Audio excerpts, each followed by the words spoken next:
Secretary in construction of many projects, including construction of Srila Prabhupada's Samadhi in Vrindavan, Mayapur, and designing many temples worldwide. He also, with his good wife, His Grace Nitai, Dr. Nitai Sevini Mataji, started ISKCON Visakhapatnam Center in the year 1999 and is serving there currently as temple president.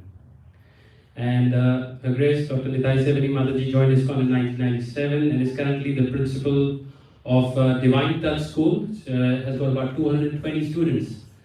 So she's cultivating all the children over there. And in Visakhapatnam, which is in Visakhapatnam, and is actually actively involved in organizing festivals, congregation development programs, college preaching programs, and obviously assisting very heavily His Grace Samba Prabhu in the management activities as well. So I request everyone to please chant very loudly Hari Bol to welcome 3 times to welcome Prabhu and Mataji to Perth. Hari Bol! Hari Bol! Hari Bol! So Prabhu and Mataji has already been to Melbourne and then to Sydney. Obviously before that they went to Malaysia, Singapore, Malaysia, Melbourne, Sydney, and now we're very fortunate to have them here in Perth. And then after that they'll be going back through Singapore to India. So again, very warm welcome to Prabhu and Mataji, and we're very blessed to have you. And Prabhu wants to say something. I just remember 4 decades back, Ganesh Prabhu used to come to me. He was the president of this temple long before. Ganesh Prabhu, Prabhupada disciple. Okay, sure. And do we sit around Prabhu here? I think Prabhu was outside. We have His Grace Yadu Prabhu here. He's the co-president of ISKCON Perth. Prabhu is very simple, very hard to recognize, in the middle of. So, you like to say something? About what? Just one. That's all. It's very simple, Prabhu. So, Sitaram Prabhu will be coming shortly, and then he may say something, please. So, without any further ado, we'll start today's program. And very excited to hear some Krishna Katha from Mataji and Prabhu. So I think to start with, Prabhu will do some kirtan and say a few things, and then we'll get to Mataji.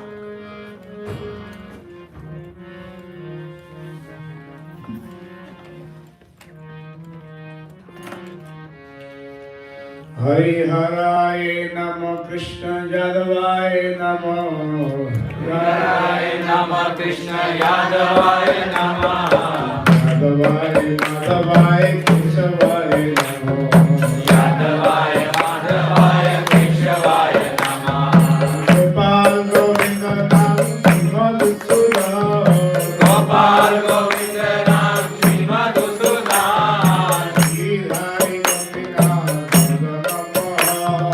Giridhari Gopinath Madan Mohan Chaitanya Nityananda Sri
Hare Krishna.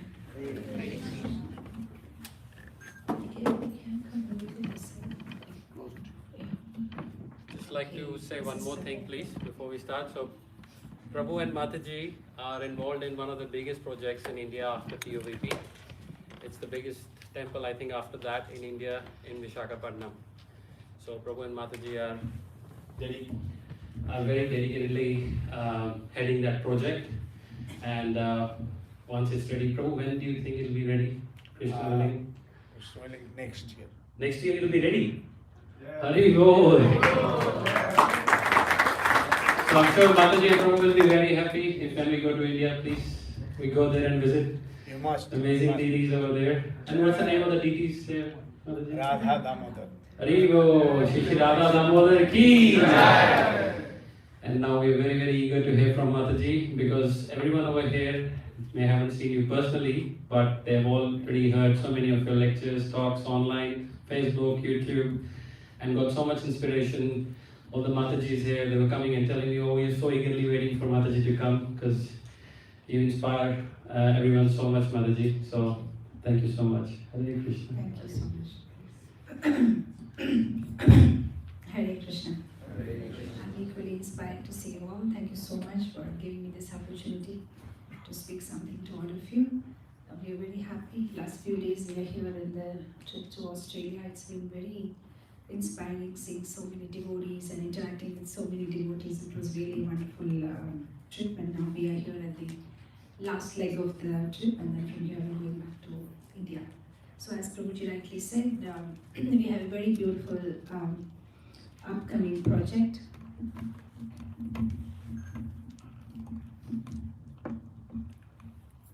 Hare Krishna. At Visakhapatnam, Srila Prabhupada had come to Visakhapatnam in February 1972, and he was there with his entourage for a week. Of course, there was no ISKCON temple at that time, and Srila Prabhupada was staying in a Gaudiya Matha. And this center at Vizag was started in 1999. We both were in the US, and we flew down to India on instruction of our Guru Maharaj, and we started this center in May 1999. And now we have a beautiful 3.5 acres ocean facing land with nice temple coming up, and a Kalyana Mandapa, Samskara Hall, and a multimedia theatre, underwater meditation hall, tram ride to Goloka, Govinda's restaurant, gift shop, and 100 rooms, guest house with around 100 cows in the Goshala. And we also have a nice, beautiful organic farm where we are growing lots of vegetables. And we also do Annadhanam program. Before COVID, we were feeding 25,000 children every single day. And after COVID, of course, we started feeding in the hospitals. And I run a school in the city, which is having a regular curriculum with Krishna consciousness added. So there are lots of things happening in Vizag. Vishakhapatnam was also visited by Chaitanya Mahaprabhu after he took sannyas, the first place that he went from Puri.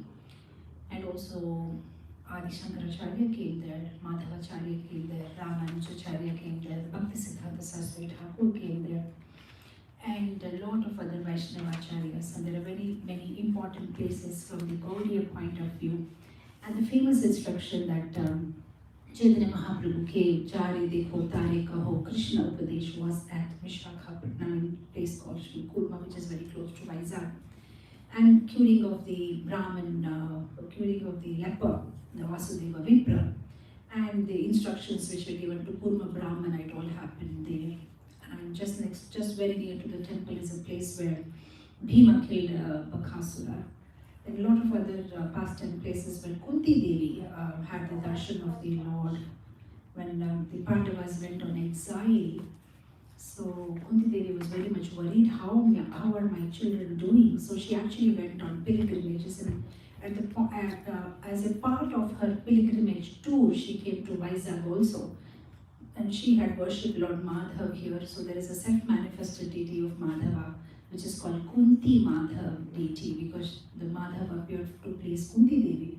And then there are also places where Lord Rama, Lakshman and all, they came during exile, during their Vanavas.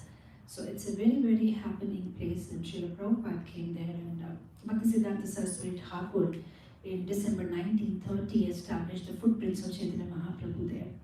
So very happening place. If you are coming to India, please come and visit us at Vishakhapatnam. We'll be very happy to host you and take you around. So thank you so much.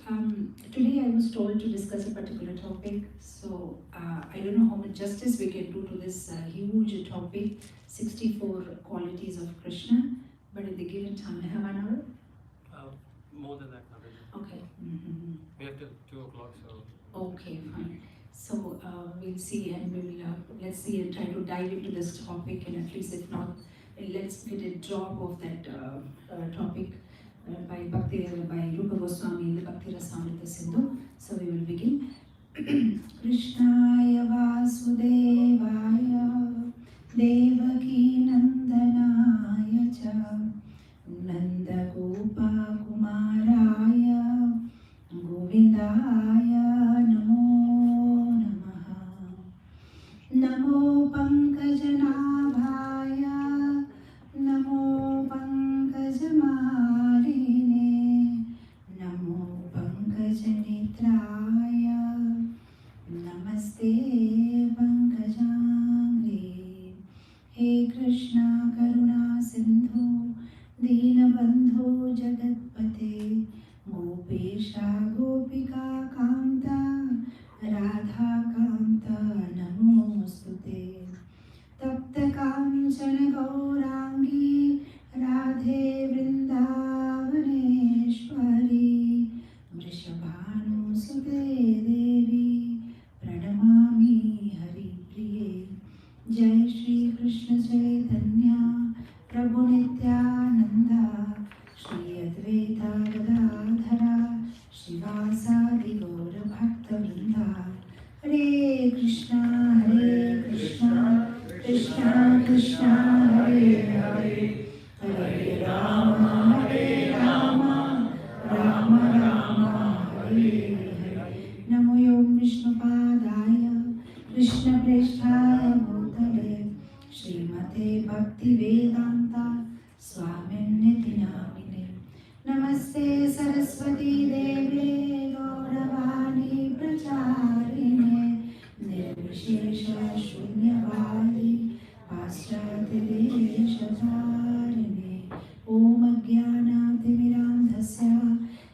ज्ञानाञ्जनशलाकया चक्षुरुन्मिलितं येन तस्मै श्रीगुरवे नमः। जगद्गुरु श्री प्रभुपाद की जय। ISKCON वर्तमान गुरुवृंद की जय। अपने अपने गुरुदेव की जय। Hare Krishna. So the goal of our life is to go back home, back to Krishna. And Krishna has said very simply that if you want to come back to me, you just have to keep me in your mind. Manmana bhava madbhakto mataji namaskuru mami vaishasi yuktavevam atmana madparayana. Just keep me in your mind. If you are thinking about me, if I am in your mind, if you are thinking about me at the time of death, yam yam vapi smaran bhavam tejatante kalevaram tam tam vivete kunteya sada tada bhava bhavita. Just keep me in your mind and then you can come back to me. That's all Krishna is asking us to do. But that thinking of Krishna, to keep Krishna in mind is the biggest challenge. We may be amidst devotees, we may be hearing Kirtan, we may be having Radha Damodar or God Nitai right in front of our eyes. We can have control of our physical body. Okay, we want to sit somewhere, we can sit, we can put our hand in a particular way, but to control mind, it's very difficult. And to keep Krishna in the mind is a very big challenge. Unless and until somebody has practiced enough, it's very difficult to keep Krishna in mind, and especially all the more when somebody leaves the body. According to the Puranas, when the soul leaves the body, it's as painful as 40,000 scorpions biting us at a time. So the soul is leaving body, and that's the kind of pain we experience. And at that time, in such painful situation, to keep Krishna in mind is impossible unless and until somebody has very seriously practiced keeping Krishna in mind throughout his life. So how do we keep Krishna in mind? To keep Krishna in mind or to remember Krishna all the time, we need to know more about Krishna. We can love somebody or we can remember somebody only if we know enough about that person. If we just know, like you have a CV or a resume, Krishna Vasudev, born in Mathura jail, father named Nanda Maharaj, mother named Yashoda, and that's all we know, then it will be very difficult to remember him. But if we know more about him, his qualities, what he likes, what he doesn't like, how he smiles, how he looks, how he walks, how he talks, what makes him angry, what makes him happy. If we know more about Krishna, then it's easier to remember him. Not only is easier to remember him, then we feel all the more inspired to go to him. Something like a person living in a third world country, let's say some village somewhere in some place of the world, where he doesn't even know how are those trains and trams and flights and how there are big roads or beautiful gardens or big malls or kinds of facility. If he doesn't even know about it, he won't be inspired. But if somebody goes and tells him, this is how it is, this is how things look, then he may feel inspired. Yes, I want to go. Yes, I want to go and see that place where things are so beautiful. So similarly, if one knows about Krishna, Krishna is like this, he's so kind, he's so sweet, he's so compassionate, then one feels all the more inspired. Yes, I want to go to him, I want to live with him, I want to be part of him. So it's like a teaser nowadays, just before a movie is released, a trailer or a teaser is released just to whet our appetite. That looks like this movie is going to be very nice and you want to see the whole 3 hours. So here in Bhakti Rasamrita Sindhu, Rupa Goswami is giving just a teaser because Krishna has unlimited qualities. In fact, it is said in the scriptures that Krishna has so many qualities that every time, every moment, every second, a new quality gets added. So at no point of time we can say we have done with all Krishna's qualities. In fact, when Ananta Seth was asked to lift the whole Bhuloka on his head, he was asking, how long do I lift it? So Krishna said, as long as you can keep reciting newer and newer names of mine, and the day you are done with all the names, you can keep Bhuloka down and walk away. And Ananta says from time immemorial is still being doing it and still not over with it, because every second new names, new qualities of Krishna are manifested. So we are going to do what we are going to do today is like a teaser of Krishna's qualities, which Rupa Goswami is mentioning in the Bhakti Rasamrita Sindhu. We will just read one quality and then try to contemplate, how we can, what's the proof? Yes, we can see this quality in Krishna, and then we move to another quality, and that way, in the coming 1.5 hours, we try to meditate on these beautiful, beautiful qualities of Krishna. So, Rupa Goswami starts with this first quality. He says, Suram Yanga. Okay, now there's one thing for the kids. After this 1.5 hours, I will ask you, quiz, what are the qualities you remember? Even if you don't remember the Sanskrit name, you should tell me one example that we spoke about related to that quality. And if you say that right, then I have some gifts for you. Okay, so Suram Yanga. Rupa Goswami says that Krishna has very beautiful bodily features. Krishna is so beautiful. Krishna is so beautiful. His eyes, his nose. In fact, there is a very famous author of Ramayana in Tamil language, and he says, it's Ramayana, so obviously he's talking about Lord Ram. So he says, Lord Ram is so beautiful. He's so beautiful. He's so beautiful. He's as beautiful as Lord Ram, because he says, how can I compare him with anything else? That will be inferior. So he's as beautiful as Lord Ram. And elsewhere, the author says that people in Ayodhya were so mesmerized with Lord's beauty that the person who used to look at Lord's eyes used to keep looking at Lord's eyes and would never get a chance to look at Lord's nose. And the person who was looking at Lord's nose would keep looking at Lord's nose and would never get a chance to look at Lord's lips. So later when they used to discuss and talk with each other, hey, did you look at Lord's eyes? Well, I know, I was just stuck at the forehead. Oh, did you look at the lips? No, well, actually, I was stuck at the nose. The nose is so beautiful. I just couldn't go up, neither I could go down. But that beautiful is Lord. And we hear in in Bhagavatam and in Gopal Champu and elsewhere also that Krishna was so beautiful that when he used to crawl as a little baby in Gokul, and now we see Chorasi Khamba, the 84 pillared Gokul palace of Krishna. It is made up of, we see it's made up of stones. But actually, Vrindavan, everything was made up of jewels and precious diamonds.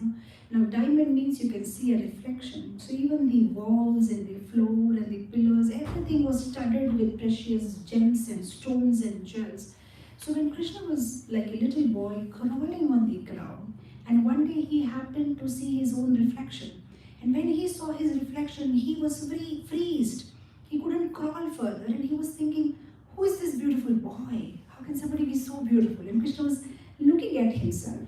So that's his beauty, that even he himself gets mesmerized by looking at his own reflection. So that is why you see even Bhakti Vinod Thakur in one of his famous bhajan, he says, Bandhu Sange Jati Tavam Tharaga Abhilash. He said, if you have a little desire to live with your relatives, friends and family members, then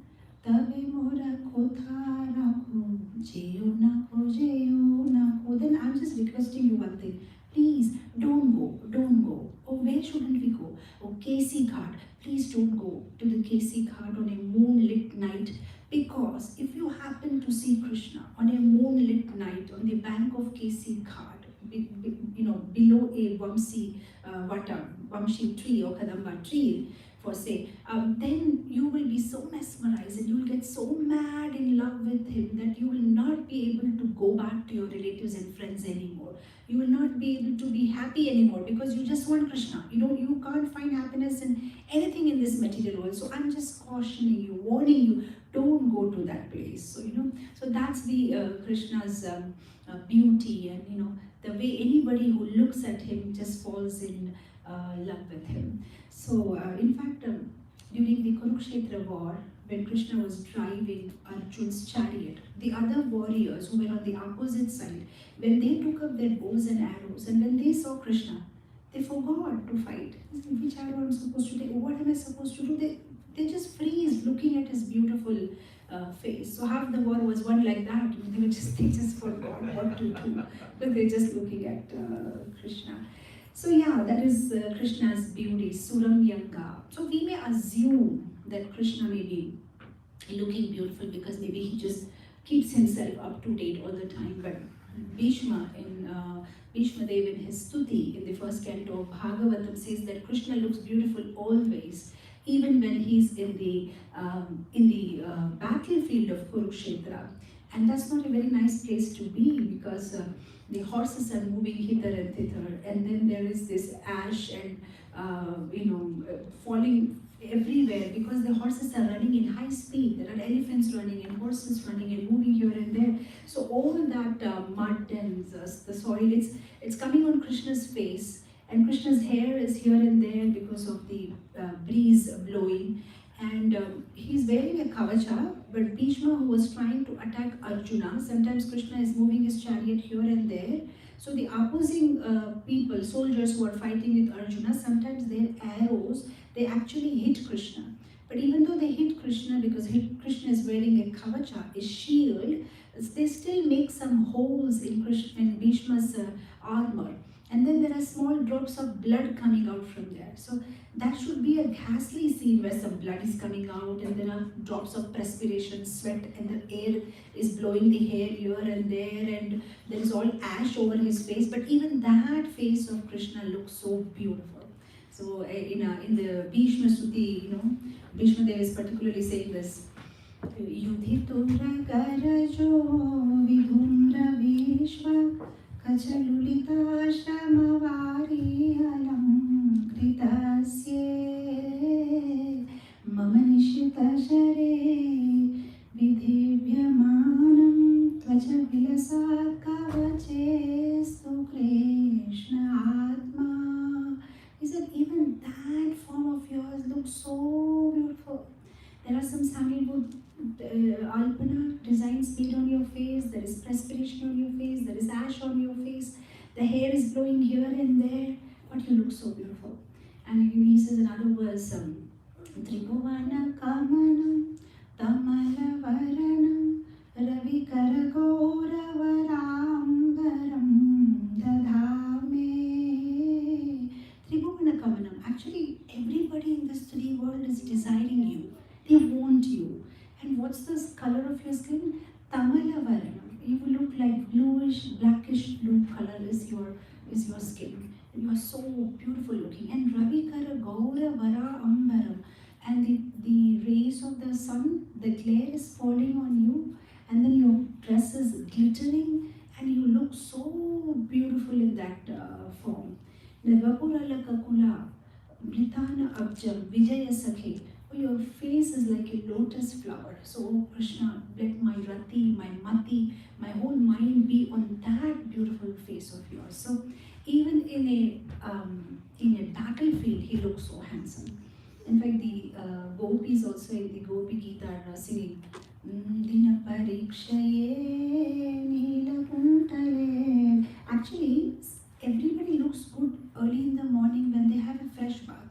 But Krishna looks good even at the end of the day when he has been tirelessly taking the cows for grazing and has worked so hard. But even when he comes back, so gopis are singing Dina Parikshaye Nila Kuntale Vanaruhananam Vibridavritam Ghanarajashwalam Darshayanmuhu Manasina Smaram Virayachasi. Oh, at the end of the day, when we see you with the cowherd boys and the cows, you have just finished the grazing and you are coming back home, that particular face of yours, it just steals our heart, So Krishna looks all the time beautiful. So Suramyanga, beautiful bodily features. The second quality is Sarvasala Lakshana Yukta. Not only his face, his body is beautiful, but it also has auspicious signs. Actually, according to the scriptures, to know if somebody is a great man or not, they have 32 signs. That means they'll have a particular formation of the nose, particular way the eyebrows will be, particular shape of the forehead, and the length of the arms. So everything has a proper proportion. So if you have all those 32 signs, then it's like a lakshana, a symptom of a great man. So Krishna has all those symptoms. And not only that, in his body he has 8 lotus, whether his 2 hands or 2 arms or his face or his two eyes, and everything is in the form of a lotus. And then he has 19 signs, under his feet. These are very auspicious signs, whether it is a chakra or a Urdhva or a Jambu Phala, all auspicious signs are there under his feet. And then he has 10 chakras. Usually, like those who are great people, they have chakras. If you just look, the different symbols are there for different people, and even in the people of this material world may have chakras, but not all 10. Somebody has 4 or 5, 6, depending upon the qualities. But Krishna has all 10 chakras. So like that, he has all auspicious qualities. Coming to the next quality, ruchira, pleasing. So not only is Krishna beautiful, but he speaks also very pleasingly. In this material world, sometimes we see somebody may be very beautiful, but when they talk, they are arrogant. Or somebody may be very good talker, but they may not look so beautiful. But very rarely we can see somebody looks beautiful, talks beautiful, walks, behavior is beautiful. So that's what Krishna is. It's like pleasing. His talking is pleasing, his walking is pleasing. So not only is he beautiful outside, he's also beautiful inside. He has such a beautiful heart. So Ruchira is very pleasing. Just to see him is Nayana Mahotsava. Just to see him is like a feast to the eyes. To hear him is like a feast to the ears. To associate with him itself is a feast. So Nayana Mahotsava.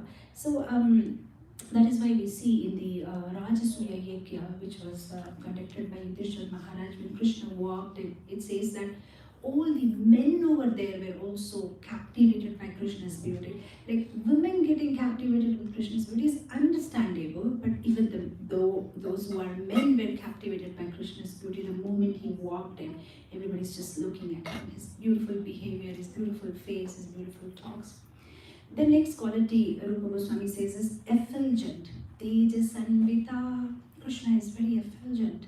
He doesn't need any artificial lights. In fact, in the Bhagavad Gita, we hear this verse. Krishna says, Nata the Bhashayate Suryo Nas Sango na Pavakaha.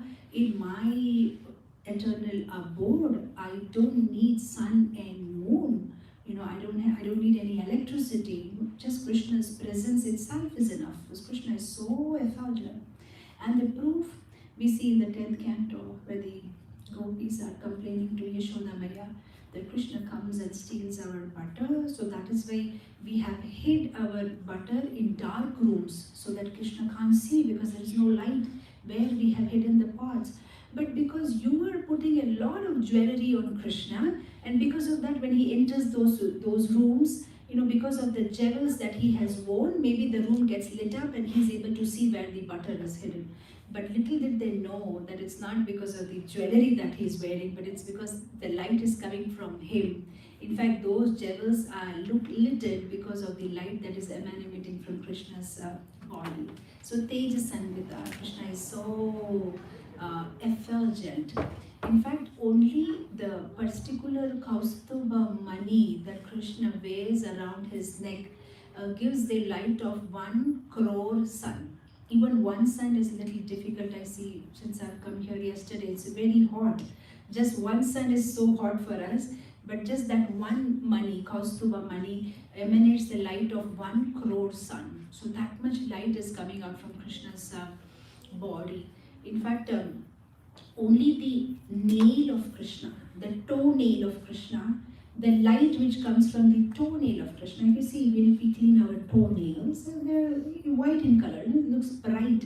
But Krishna's toenail has so much light that with that, the whole world is lit, is what Surdas Ji says. We've all heard about Surdas Ji. He wrote many different padas, many different poems. So in one of the poems, Surdas Ji says, Dridaina charanana kero bharoso, Dridaina charanana kero, Shri Vallabhanakha Chandra chata vina saro jagandhero. Shri Vallabha means Lord, our beloved Lord Krishna. Just by the reflection or by the light that is coming out from the nail of his toe is enough to light the whole world. That much effulgence comes out from Krishna's body.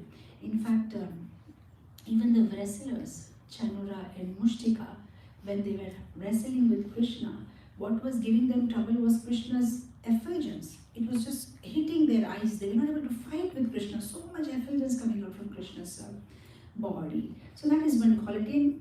And Krishna's effulgence is not like the material sun that I just gave an example, which is hard on us. We don't like it so much when it hits on you. But Krishna's effulgence is pleasing. We hear in the bhajans, right, how Koti Chandra, Nitai Pada Kamala, Koti Chandra, Shushitala. The Lord, light coming out from Lord Krishna, Rama, Chaitanya, Mahaprabhu, Nitai, that is Shushitala. It's more pleasing than maybe crores of moon put together. So beautiful and so pleasing those lights. That is why the yogis, those who are craving to merge into Brahma Jyoti, they are getting so much pleasure. Whereas Brahma Jyoti is simply maybe one ray or some effulgence coming out from Krishna's body. But just to be in the effulgence coming out from Krishna's body is so pleasing. What to speak about if somebody is trying to associate with Krishna directly? How much pleasure will that person get? So Tejas Anvita, Krishna emits so much effulgence from his transcendental body.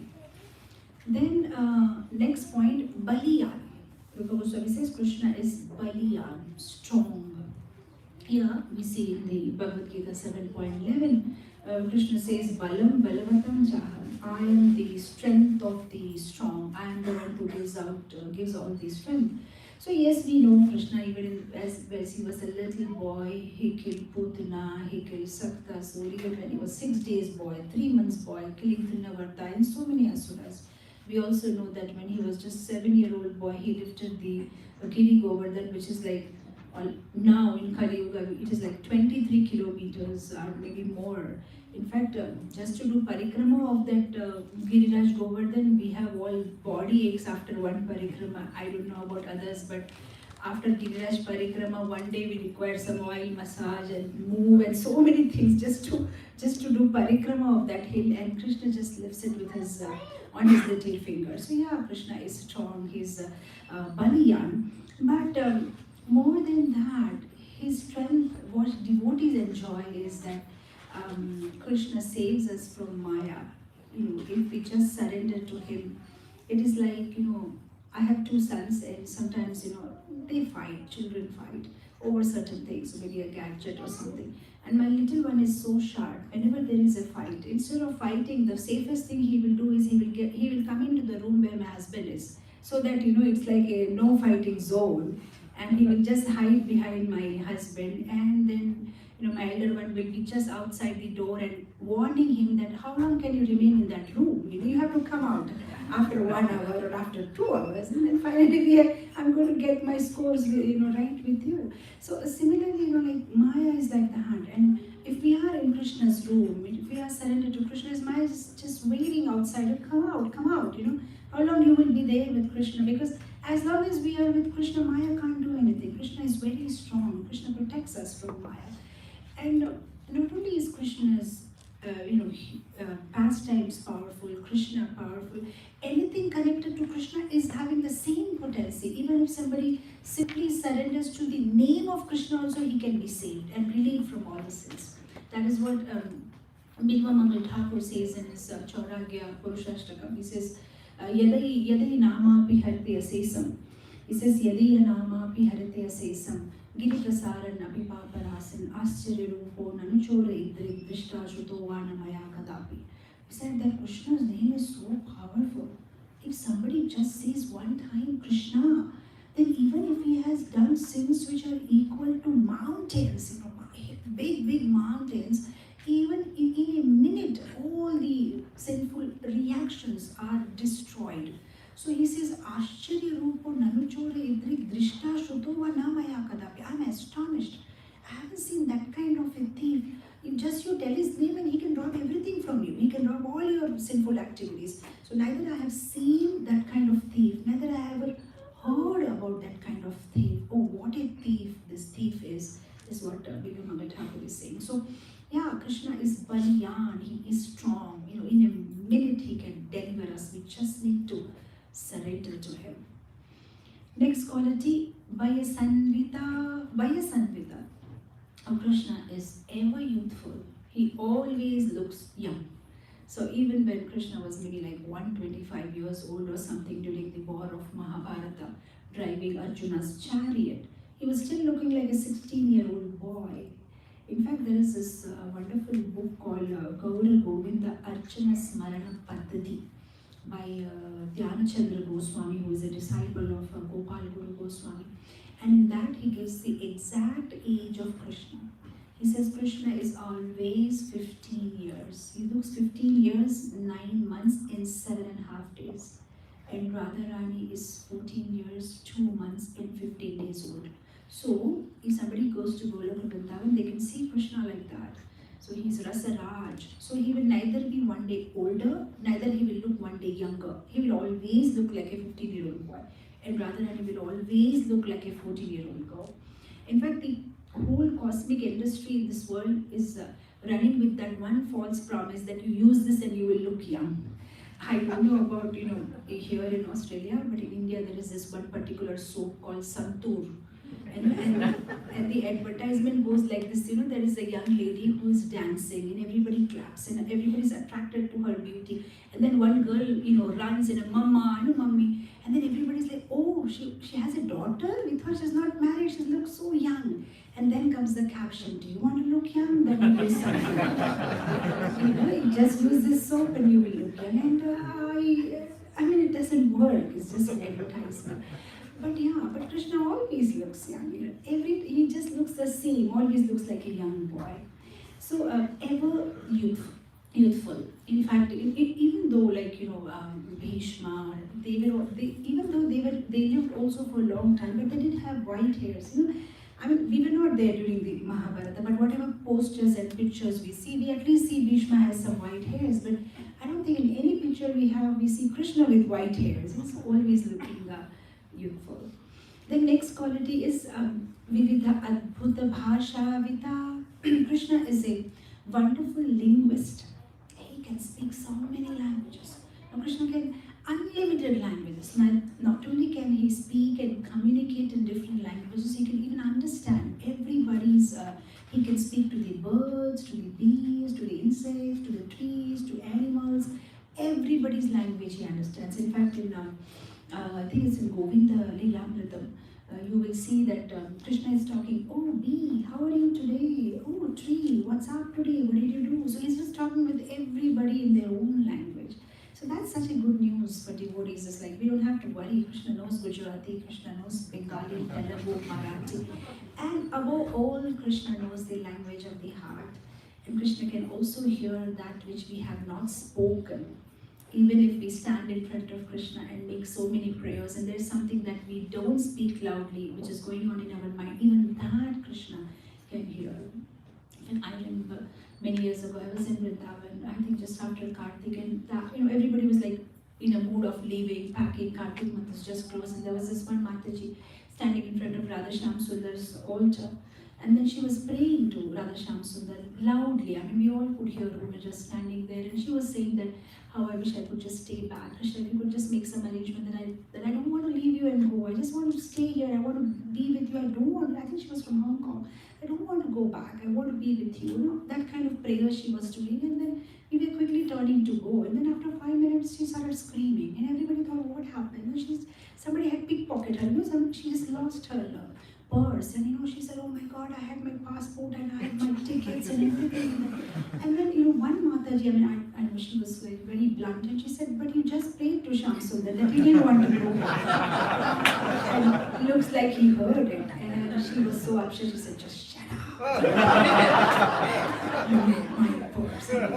So, sometimes there's something we say and something we have in our heart, and the uses, Krishna can even hear that which we haven't spoken.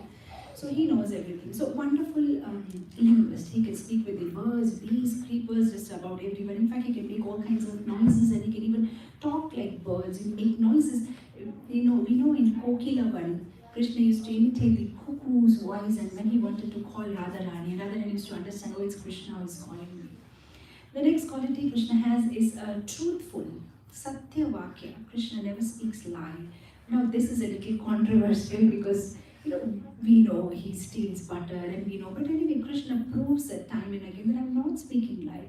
Even when he went to, so-called stealing the butter, he was just fulfilling their desire. These gopis have been playing for so many lifetimes now that we want to feed Krishna. Oh, how I wish this butter that I have churned, if Krishna tasted.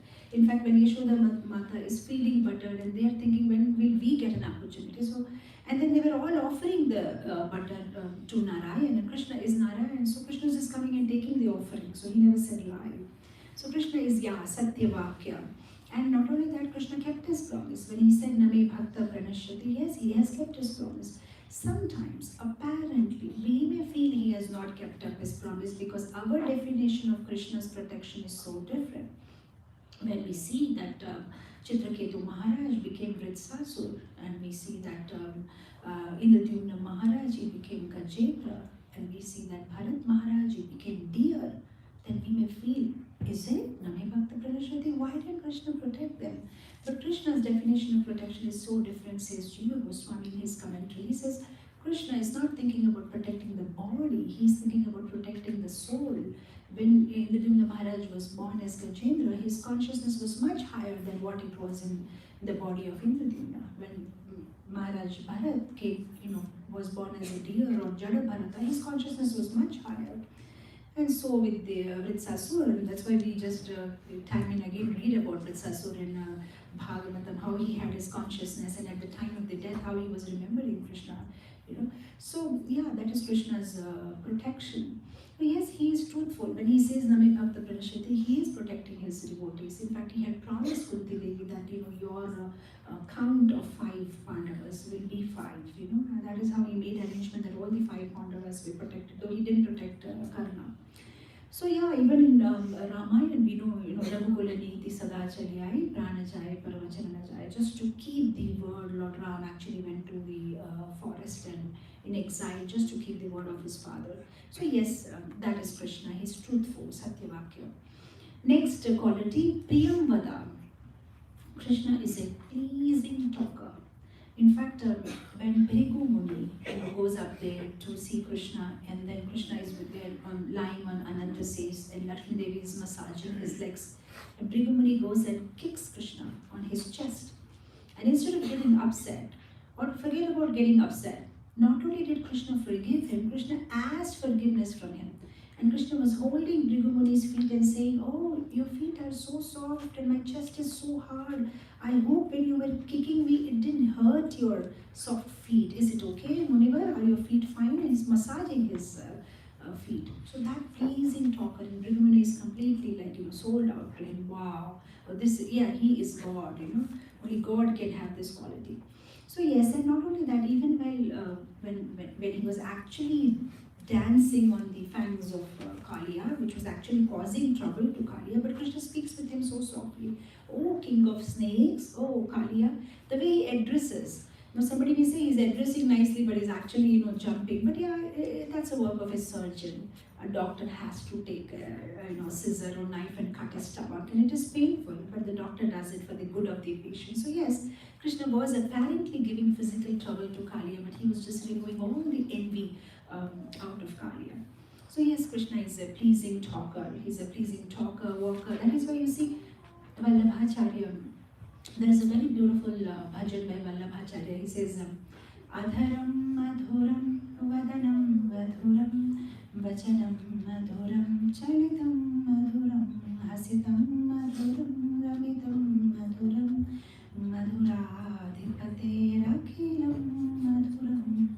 Oh, he's a king of sweetness. Krishna is talking is sweet, his walking is sweet, his looking is sweet, his dress is sweet. Everything about Krishna is sweet. He's the emperor of sweetness, says Vallabhacharya. So yes, he's a pleasing talker. In fact, he's such a talker that he can convince anybody, and that's what our next quality says. Vava duka, vahava duka. Such a fluent speaker. The way he will speak, he can just mesmerize anybody, and they can just get convinced of whatever he's saying is right. So we see how Krishna stopped the Indra Puja. It's not such an easy thing. It is something like, let's say, the Kali Yuga children tell us that please don't worship Nitai, can you worship my pencil box? box because my pencil box is helping me to write exams. We'll say that's crazy. That's what Krishna did those days. But please don't worship Indra. Can you worship the Govardhan hill because it helps us, and nourishes the cows? And they were convinced. Whatever he said, it just made sense to them. So he was such a talker. He could just convince anybody. He could convince Arjun, who didn't want to fight, and he spoke in such a way that he was ready to fight the war of Kurukshetra. And in fact, when Arjun kidnaps Subhadra, and then he runs away, and now Balramji is very angry. So Krishna comes in and he's trying to tell something to Balramji, that trying to justify. And Balramji says, don't talk. If you talk, I get convinced. Can you just keep shut? Don't talk. Let me decide. Let me think. So Balramji says, and Krishna just keeps quiet. And after some time, Balramji asks, why are you not talking? Say something. When he says, keep quiet, I'm keeping, okay, fine, speak now. And then he speaks. And the moment he speaks, everybody's convinced, okay, fine. Arjun is the right person for our daughter, our sister Subhadra, our daughter Subhadra. So he's that kind of talker. He can just convince everybody. And not only that, when physically they heard him talk in Dwapar Yuga, but even till today, his books, what he has spoken is Gita. Gita is what Krishna has spoken. And even till today, what he has spoken in Gita is so powerful and so mesmerizing, it could make anybody devotee. And it's happening around the world. I remember my Siksha Guru Advaita Prabhu used to make a joke. He used to say that when I used to go for book distribution, so he said, I once went to an office for book distribution. So he said there were 2 tables in the office, and in one chair nobody was sitting, on the other chair an officer was sitting, and he said, I just walked in showing the books. So this man was sitting here and he walked in and he said, I am from ISKCON and I want to show you books. So, those days they were carrying books this way, so it's pretty heavy. So he just wanted to put the books on the table so that he can start explaining one by one. And the moment he started putting the book on the table, this man who was sitting on the chair, he started yelling, don't put it on my table. So he said, it's not a time bomb, it's just books. He said, you don't know. Can you see this empty chair there? Yes. He said, this man got the books last year and now the chair is empty. So these books are not going to touch my table. I have a family, 2 daughters and wife. No, don't put these books on my table. So, even like Krishna's words, Krishna's books, Krishna's devotees, everything is so powerful. Touch anybody and they can, make them devotee. In fact, there is this very famous bhajan. When I was a young girl in India, this was the famous bhajan. And if you are from India, you know this bhajan. Maiya Mori, Main Nahi Makhan Khayo. Everybody, even if somebody is not a devotee, they hum this song, and it was made all the more famous by this very famous singer called Anup Jalota. Very famous singer in those days, and used to sing it very sweetly. And this is actually a pastime which was envisioned by Surdas Ji. So Surdas Ji is actually saying that one day what has happened, Krishna, instead of going out and stealing butter in somebody else's house, he was feeling a bit lazy today, so he said, let's do it in my house only today. Let's not go anywhere. So my friend said, fine. So they started stealing butter in their own house. And then unfortunately for them, Mother Yashoda came back a little more quicker than her regular schedule after taking back from Yamuna. And there she just, catches Krishna red-handed. She says, oh, this is what, everybody has been telling me all along, but I never believed it. Today I've seen you. You actually are stealing butter. And Krishna starts crying, no, I didn't. Now Yashoda Mother gets very upset. Come on, see the audacity. I'm just seeing him that in front of me he is stealing butter, and he says, no. Then he just sings, Maiya Mori, Main Nahi Makhan Khayo. I promise I have not eaten butter. Then Yashoda Mata says, okay, fine, I will logically defeat him. So Yashoda Mata says, look, I can see that there is butter all over your face. What do you have to say about that? Oh, then he says, oh, this Gwala Bala, all my friends, purposely to put me into trouble. They want that, and that you should, scold me, and you should be upset with me. That's why they purposely put it. Why? What is their purpose? Then Krishna explains, you don't know. They want that my name should be spoiled so that I don't get a beautiful girl to marry in future. That's all. They simply envious of me. They just want to spoil my reputation. That's all about it, Mother. He looks like really convinced. And she said, but I saw you doing it. He said, I don't know, what are you saying? Where is the time you tell me? So he said, I heard the gopis, you were doing it in their house also.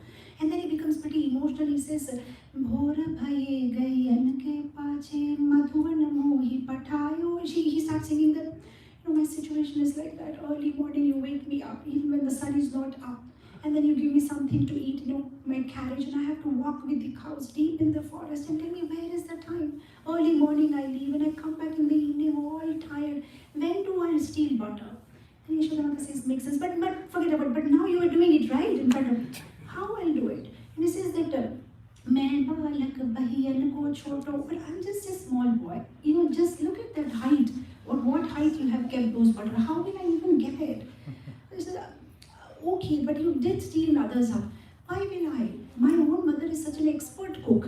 And Maya, the way you make butter, it is so tasty and it is so nice. Others, they can't make like that butter. Why will I steal in somebody else's house?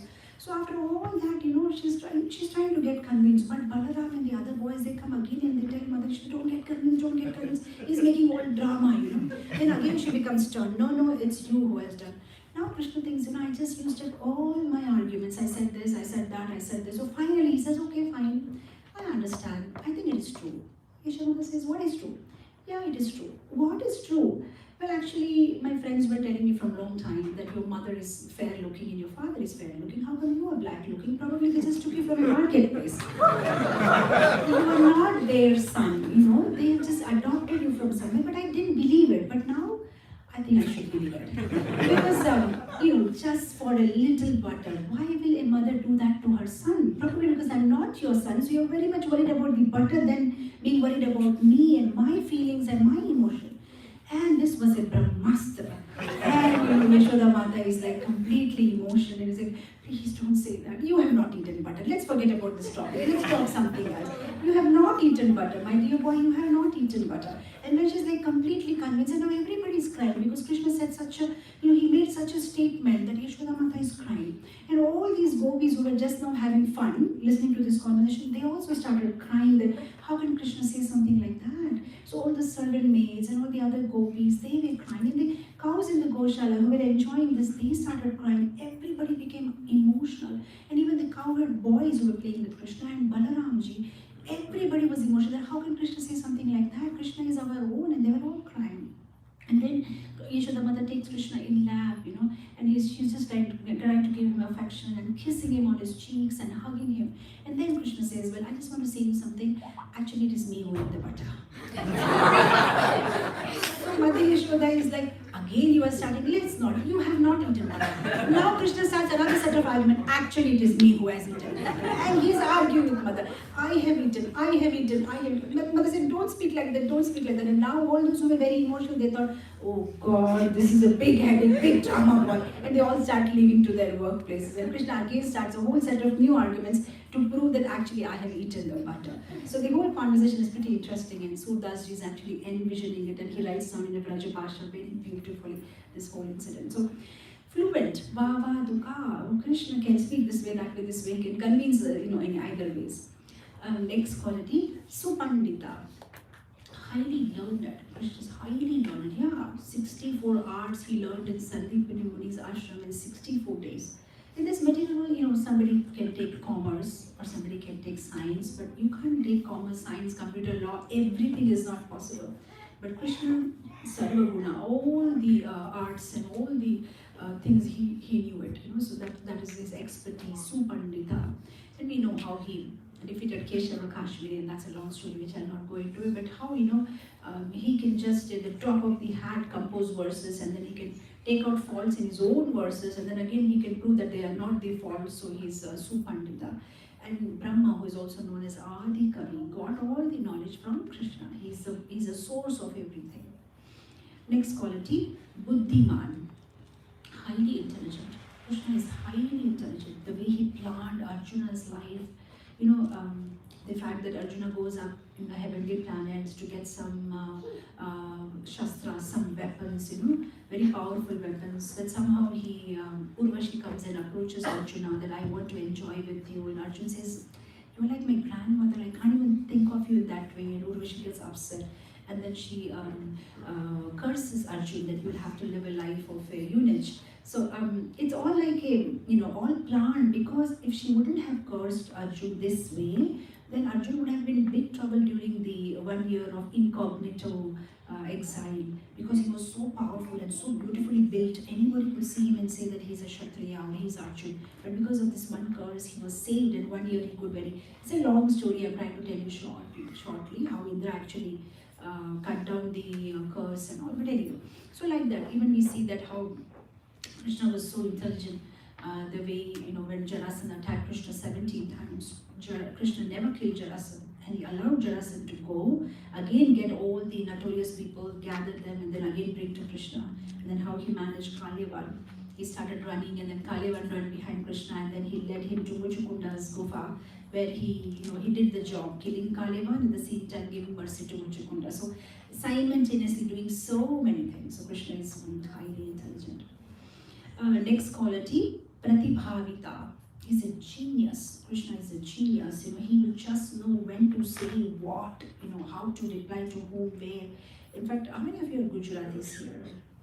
Okay, so you can understand this very beautiful Gujarati bhajan, one of my favorite bhajans. It is by Narsi Mehta. He's a Gujarati poet and a devotee. He writes this very beautiful bhajan, how Krishna had an argument with the wives of Kaliya.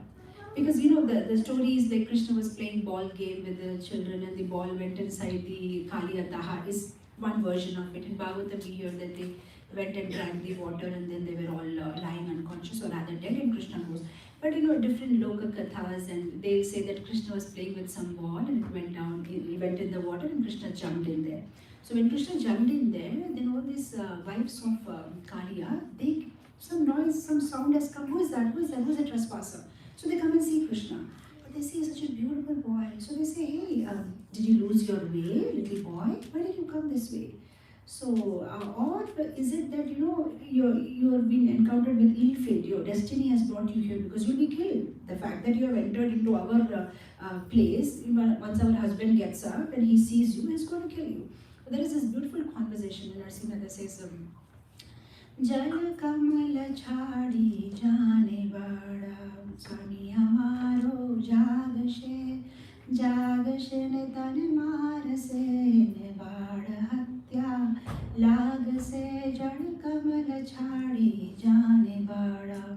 They are saying, Bada means little boy, we are requesting you, please leave this place. Because if you don't leave this place, our husband will see you.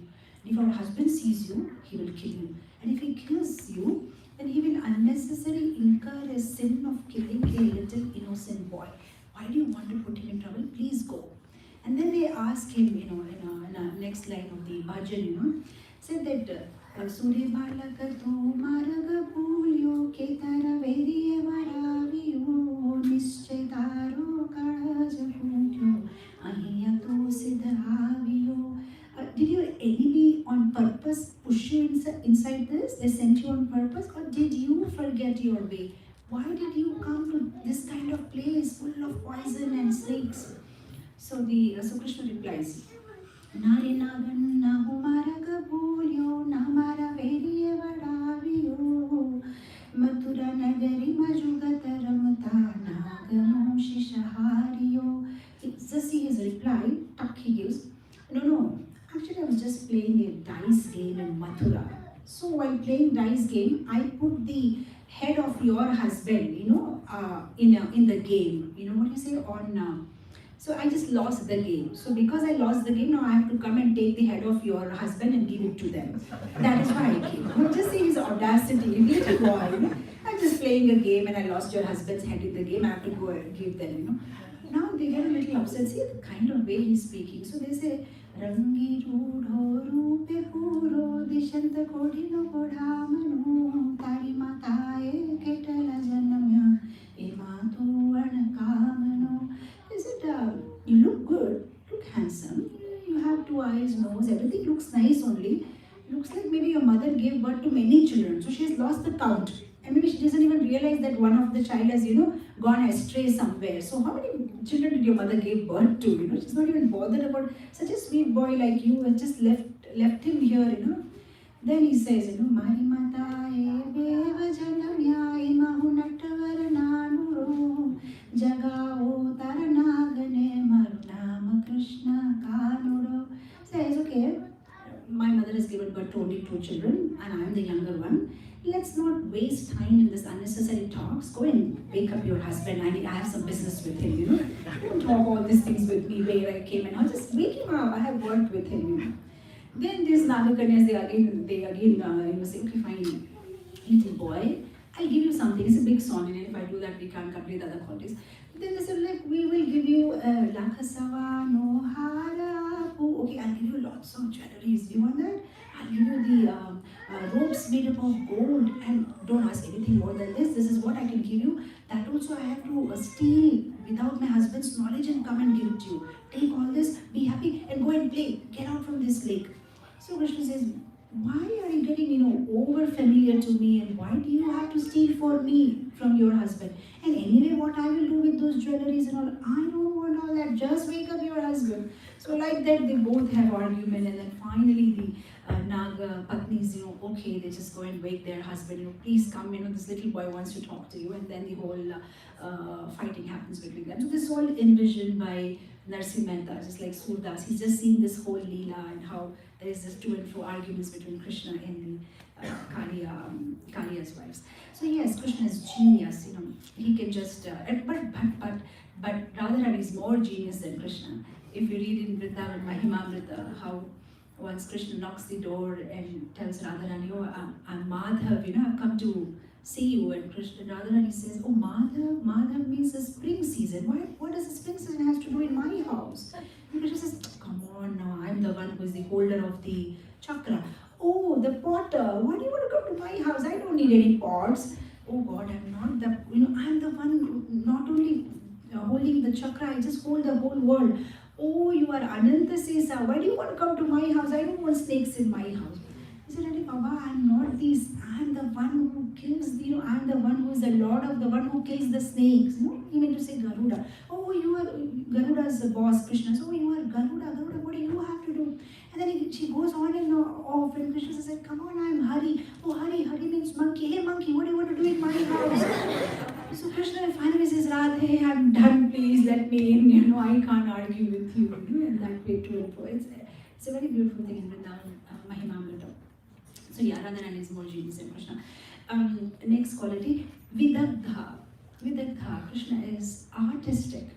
Yeah, we can see that. He gets himself dressed so beautifully. We may think the pujari is dressing. We may think when this Prabhu dresses, it's very beautiful. When this Mataji dresses Krishna, he looks beautiful. But actually, Krishna gets it done. And then the proof, we've seen many times, specifically in one Leela, I remember hearing that one pujari was, in Jagannath Puri trying to put particular garland on Jagannathji, and every time that he was trying to put it, the garland was slipping, and again he was trying to put it, the garland was slipping. He was thinking, what am I doing wrong today? Why is the garland slipping again and again? And when he was again trying to put it, finally Jagannathji said, rascal, I don't want it. And can't you understand?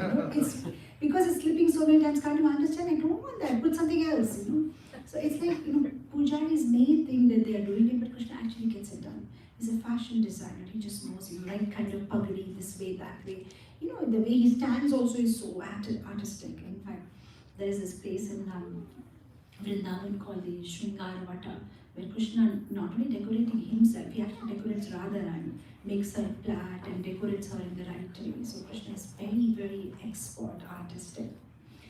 So then, there are so many other beautiful verses explaining how Krishna decorates himself, especially this very beautiful verse by Bilumangal Thakur. Anybody here from South India, Telugus? That's one favorite verse in any Telugu South Indian household. They sing this, Kasturi Tilakam, have you heard? Kasturi Tilakam Lalata Patale Vakshasthale Kaustubham Nasagre Varamodikam Karatare Venum Kare Kankanam Sarvange Harichandanam Sulalitam Kante Chamuktavali Gopastri Parivekshitam Vijayate Gopala Chudamani Vijayate Gopala Chudamani. The whole description of how Krishna has this Kasturi Tilakam and how he has this little pearl. People may think it's very modern to pierce your nose and then you have something like this hanging with, that's Krishna's fashion. He used to put it too, and have tattoos all over his body, and how he used to look so beautiful, having a flute and having a necklace and having Kaustubha Muni and Kaustubha Mani, just like in a very beautiful way. Anyway, coming to the next quality, Chatur. Krishna is very clever. Actually, when we read all those qualities, at some point we may feel, these all look like synonyms, almost all the qualities are the same, but it's not. When we read Bhakti Rasamrita Sindhu, Goswami gives an example for every quality. Each quality is different from the other quality. So Krishna is Chatur. He can do multitasking. If we see this pastime of Aritrasur, when Krishna kills Aritrasur, he's just doing so many things at a time. With his feet, he's crushing Aritrasur. With his thumb, Aritrasur is lying down there. And then his left hand is on one of his cowherd boyfriends. And then his right hand is holding a flute. And then his eyes is giving a sidelong glance to the gopis. And with his lips, he's actually, reciting a beautiful verse that he has just composed. And in his heart, he's thinking about Radharani. So at a time, so many things Krishna can do, multitasking. In this material world, even we are trying to do multitasking, but when we do that, we are frustrated, we have distress, we are in anxiety. We get all health problems if we try to do multitasking. But Krishna is an expert. He can do multitasking. At a time, he can do so many things. So next quality, Daksha. Daksha means expert. Krishna is very expert. He can sort out any problem. We know these pastime of Akshay Patra. Right? The famous, how many of you know the pastime of Akshay Patra? Really? You not heard about this? Okay. So this, to put it in short, Durvasa Muni with his thousands of disciples goes to Duryodhan and has a nice prasadam, nice lunch, and Duryodhan, the one, he's the envious guy. So he feels that Durvasa Muni is very expert in giving curses. And this is the right time.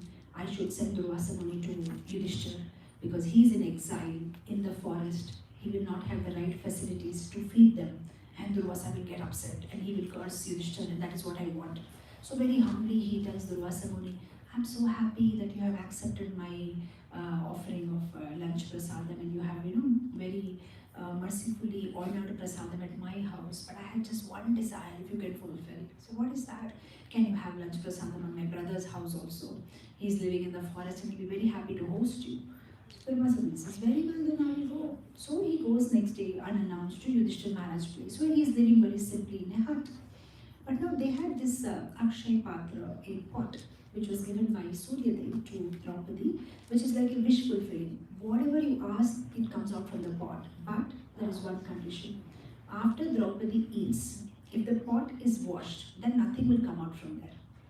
Now Duryodhana planned it in such a way that after the mid time is already past noon, it's way past noon, he just sends them with all all the chariots and all this to them, and Durvasa Muni comes there, and Yudhishthira is very happy to see them, so he washes their feet and all the other 60,000 disciples of Durvasa Muni. And then Durvasa Muni tells that we are very hungry, so since your brother has requested and we want to take prasadam at your place, so we will just go and take bath in the riverside and come back. So Yudhishthira says, okay, fine. So now these they go for taking bath and all. Now, Yudhishthira turns to Draupadi and says, okay, get the Akshay Patra, so we'll start ordering food. She says, I've already eaten and I've washed and I've kept it. Now what to do? So then Draupadi, she starts praying to Krishna, please come and help. And then suddenly Krishna appears there. And they are surprised to see Krishna, how come you are here? No, I was just passing by, I thought I'll just visit you. And then he tells Draupadi, I'm very hungry, can you give me some food? Draupadi is wondering that actually there is no food, that's why I called Krishna for help. And he's also asking me for food, what am I supposed to say? And then Krishna says, well, what happened to your Akshay Patra? Get it. And she says, well, I already washed it. No, I don't believe. I have already washed it. No, there must be something. Come on now. And Krishna is pulling the pot. And there Krishna sees that there is something lying there. Krishna says, hey, come on. You were saying, you see, this is there. But that's enough to satisfy me. And then Krishna puts it in his mouth. Now Krishna, as Prabhupada says in so many of his purport, he gives this example that if you put water in the roots, it goes to the whole tree. If you satisfy Krishna, and everybody is satisfied. Now just because Krishna takes it, all those 60,000 disciples of Durvasa Muni and Durvasa Muni who is taking bath in the river, suddenly their stomach gets full, completely full, and they feel like we can't eat anymore. So all these disciples are sharing with Durvasa Muni that Guru Maharaj, we told Yudhishthira Maharaj that we'll take lunch with them, but we are so full, we can't eat anymore. So what should we do? So there was someone who says, even without telling them anything, let's just run away from this place. And by that time, Bhima is coming, So they see, oh, here Bhima is coming and maybe he's coming to escort us, to take us, and we can't eat anymore, so let's run. So they start running and Bhima is running behind them. And they're running, they don't want to take any more prasad. And then they just leave the place.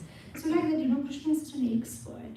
But that is why, instead of telling Krishna how big is our problem, we should tell the problem how big is our Lord. He can sort out any problem. For him, every problem is a small thing. He's Daksha, he's expert. Next, next quality, Kritagna, grateful. Krishna has this quality, he's very grateful. Even if you do little something for Krishna, he cannot forget. Even if you offered him a little milk, or you offered him some fruit, you offered him a tulasi leaf, he will not forget for the rest of your lives. He will always want to give it back to you. He's so grateful. In some way or the other, he will give it back to you, whatever you have given to him. In fact, when Krishna killed Shishupal in that assembly, Krishna had to get his Sudarshan Chakra. So when he killed Shishupal with the Sudarshan Chakra, he got hurt in his finger because Sudarshan Chakra moves very fast. So he got a little cut. So there was little blood coming out. So Draupadi, who saw this whole thing, she just tore her sari and tied it tightly so that the blood doesn't flow anymore. Now for a woman to tear her sari and a new sari at a party, it takes some heart, I mean, she didn't even bother to search any other clothes. She just tore her sari and gave it to Krishna. And now Krishna remembered it so much that he thought that every thread of this sari, I'm going to pay back to Draupadi for what she has done out of love and affection. And that is why during this, in this Asat Sabha, when Dushashan was trying to, drag Draupadi and embarrass her, or drag the saris, Krishna appears there, and everybody can't see him, but he gives so many saris to Draupadi.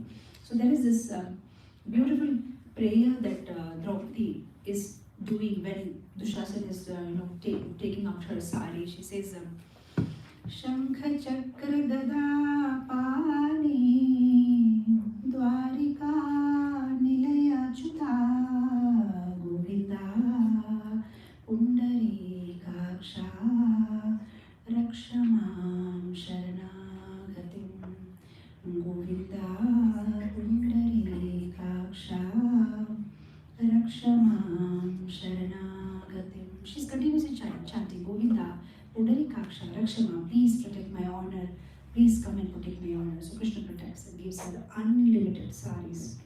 So Krishna is grateful. Anybody does anything, Krishna will not forget. Ajamila just said one time Narayan, and Krishna immediately sent his dutas to protect Ajamila. In fact, we see Kartik Mahatyam, Kartik Mas Mahatyam, we hear stories like a rat eating the ghee, and accidentally when the rat was trying to eat the ghee, so accidentally the lamp, lit it more brightly, and Krishna says, yeah, now this rat has offered has done devotional service to me, so now the rat will get a better birth. So he's always trying to get excuses how to bless us more than we deserve. So that is Krishna. Now we know how for that service that Hanuman rendered to Lord Rama, and when he got that information that Mother Sita is there, and Lord Rama became so happy, he said, Hanuman, I don't know what I can give you, and he immediately hugs Hanuman. So like that, Krishna is very grateful for little thing that we do for Krishna. He pays back in so many ways. Next quality, Sudrida Vrita, determined. Krishna is very determined. Determined in what? Determined in protecting us. Though for so many lifetimes our soul is passing from one body to another, we are taking so many births in different species, but Krishna is so determined to protect us. He's not leaving us as Paramatma. He's there even if we are born as an insect in a stool. Krishna is there with us and he's trying to protect us. And we know, how Krishna was so determined when he tried to get the Parijata flower from the heaven, fighting with Indra for the sake of his queen. So Krishna is Sudrada Vrata, very determined. Next is Shastra Chakshu, seer by authority of scriptures. Krishna himself is Vedas, but he quotes from Vedas. We have this verse in the 15th chapter, Sarvasya Chaham Hridi Sannivishto. Vedesya Sarver Aham Eva Vedu Vedanta Vedavit Eva Chaham. Krishna is the one who is to be known by Vedas. He is the Veda. He is the compiler of Veda. Krishna is Vyasadev, but he still doesn't speak anything just like that. He's always quoting from the scriptures. He speaks from the Vedanta Sutra, convinces Arjuna. He speaks Karma Vimoksha philosophy, convinces Nanda Maharaj. He's always speaking from the scriptures. In fact, when the gopis come to meet Krishna in the middle of the night, Krishna is speaking to them about Patni Dharma, Stri Dharma. So he speaks from the scriptures. Next, Desha Kala Supatrajna. Krishna is an expert judge of time and circumstances. When to do what, when to speak what, Krishna is so perfect. In fact, when Krishna killed this Shankachuda, who was disturbing the gopis in the middle of Rasa Leela, then this Shankachuda had a particular jewel, a mani, very beautiful looking. But Krishna was so expert, in his heart of heart, he wanted to give it to Radharani. But he thought, if I give it to Radharani, maybe the gopis, don't know what the gopis will feel. If I give to this gopi, that gopi will feel. So at that time, he just gives it to Balaramji. And then later on, he asked Balaramji to send it to Radharani, to her house. So he was an expert judge of time, place, and circumstances. When to speak what, how much to speak, what to speak, what not to speak. It was very perfect. Next, Suchi. Krishna is pure. Pure in the sense, anybody who comes in contact with Krishna becomes pure, and he doesn't do any impure thing. And we see anybody who comes in contact with Krishna in whatever way. Surpankha came in contact with Krishna's form and she was delivered. Rukmini Devi came in contact with Krishna's qualities. She just heard it by Narad Muni. She became purified and she wanted to become Krishna's wife. We see Mother Sabari Mata, just by remembrance of Krishna, she became purified. Krishna himself came and ate berries from her hand. We see Kubja, she just offered a little bit sandalwood to Krishna and she became purified just by rendering service to Krishna. And then we see Parikshit Maharaj, just by hearing pastimes of Krishna for 7 days, he became purified, went back home, back to Godhead. We see Arjuna, he became purified by teachings of Krishna. We heard the Bhagavad Gita, he became purified. We see Hanuman, just by associating with Krishna's devotees, we can become purified. We see Ajamila, just by reciting or hearing Krishna's one name, Narayan, he became purified. We see Sanak Sanatan, just by getting in touch with Krishna Loka, they just went to Vaikuntha to see Krishna just by smelling the Tulasi Manjaris which are offered in Krishna's lotus feet, they became purified. And by coming in contact with Krishna's pure representative Srila Prabhupada, we all became purified, we all became devotees. So anything that is connected to Krishna, whether it is his books, his prasadam, his devotees will purify everybody. So this is one quality of Krishna, purity, Suchi, he is very pure. Next quality, Vasi, self-control. Krishna is very detached. Yeah, even though he was surrounded by the most beautiful girls in this whole universe, 16,000 gopis, Krishna just walks out from the Rasa Leela when he sees that apparently, as the Leela says, that the gopis have got some ego or something, and he just wants to, or rather, he wanted to increase their love for him in mood of separation. He just walks out. So he has that, he can walk out anytime. If he sees a devotee is having a space for something else than him, then he will walk out of that place. So self-control, it's not that, he can be very detached at any moment. Because he is Rishikesha, he is a master of senses, and senses are under his control and he is not under the control of senses. Next quality, Sthira, steadfast. Krishna is firm. Yeah, he's firm. He's firm in his vow to protect his devotees. He's firm in his vow to take his devotees back home, back to Godhead.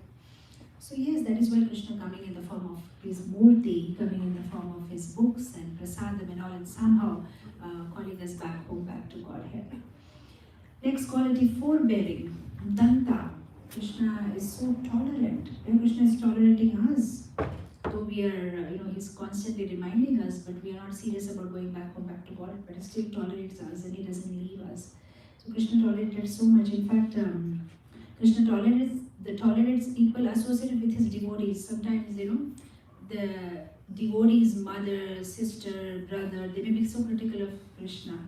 We know this pastime of Tukaram. Tukaram's wife was so upset with Krishna because she used to think all the time my husband is just chanting Vittal, Vittal, Vittal. Or, who is this Vittal and why is he causing havoc in my life? All the time my husband is chanting his name.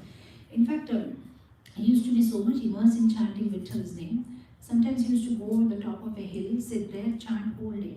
And she, out of her love for her husband, she used to think, oh, my husband must be hungry. Maybe I should go and give him prasadam. So she used to just pack some prasadam, put it in a basket, put the basket on her head, and then she used to walk. But the challenge was, she doesn't know which hill her husband is in. So sometimes she goes all the way up the hill and her husband is not there. Then come down, then go to another hill, then come down. Then over a period of time, she became an expert. Instead of going up the hill, what she used to simply do is, there were some stones, downhill. Just take the stone and put it next to her ear.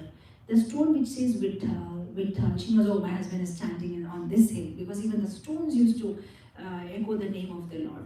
So one day she just heard, oh, my husband is on this hill, so she started climbing it. Now, hills and naturally made hills, there are so many thorns and all. So some thorn pricked her. Because the thorn pricked her, she was not able to walk further. So she sat under a tree. Now, if somebody else's feet is pricked with thorn, you can take it out. If it's your own feet, it's a little bit difficult to mutter that courage and pull it out. So she was trying, but she was not able to pull it out, and it was hurting very badly. And she was figuring out what to do. At the same time, it's getting delayed. She has to deliver food to her husband. So immediately Krishna appears there. And Krishna says, my dear gentle lady, can I just remove this thorn? So he said, who are you? I said, I'm Vittal. Oh, you are the one, my husband is always chanting your name. Oh, I don't want to even look at your face. You are the one who's caused all the trouble in my life. So Krishna says, all right, even if you don't want to look at my face, let me just take out the thorn. No, I don't want any help from you. So she said, just go from here, I hate you. And Krishna is like, look, okay, you hate me, that's all right. But you love your husband. And I love your husband. We both love him. And we know that he's hungry. And we know that this prasadam has to be served to him. So just for him, let's both negotiate.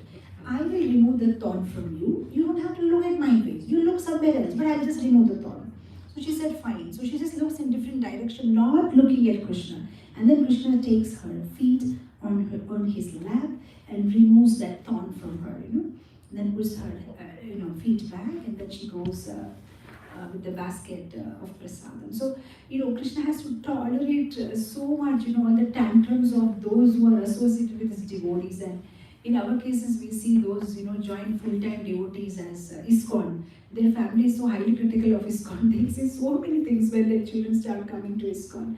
Over a period of time, they change and they start understanding the value of ISKCON. So it's like that. It's 15 more minutes to 2. I think I just completed maybe 27 qualities out of 64. So I don't know, maybe we can just pause it. Yeah, we can have just question answer, and some other day I can complete this other qualities. So thank you so much, and we can just pray for each other that we can meditate and keep our minds on these beautiful qualities of Krishna, and may Krishna steal our hearts with these beautiful qualities that he has. In fact, anybody who hears this 64 qualities, it's a promise that Krishna will steal their heart. If you hear this whole 64 qualities and keep these qualities in your remembrance, then Krishna will definitely steal your heart. The one line mantra is, if we don't want to become a remember of this material world, then we should remember Krishna. If we don't remember Krishna, then we become a remember of this material club. And we don't want to renew our membership of this material club. So the best way to remember Krishna is to remember these beautiful, beautiful qualities of Krishna. So with this, I end it here. Thank you so much. Jagat Guru Srila Prabhupada. Hare Krishna. Hari Bol.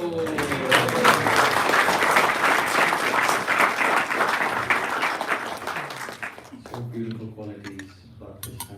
So now we'll open up for questions. Yes, Prabhu. Hare Krishna Mataji. Thank you very much for coming to Pad. We are pleasured to have you, and such an amazing qualities. Do you have this anywhere in a lecture form where we can hear all the 64 qualities?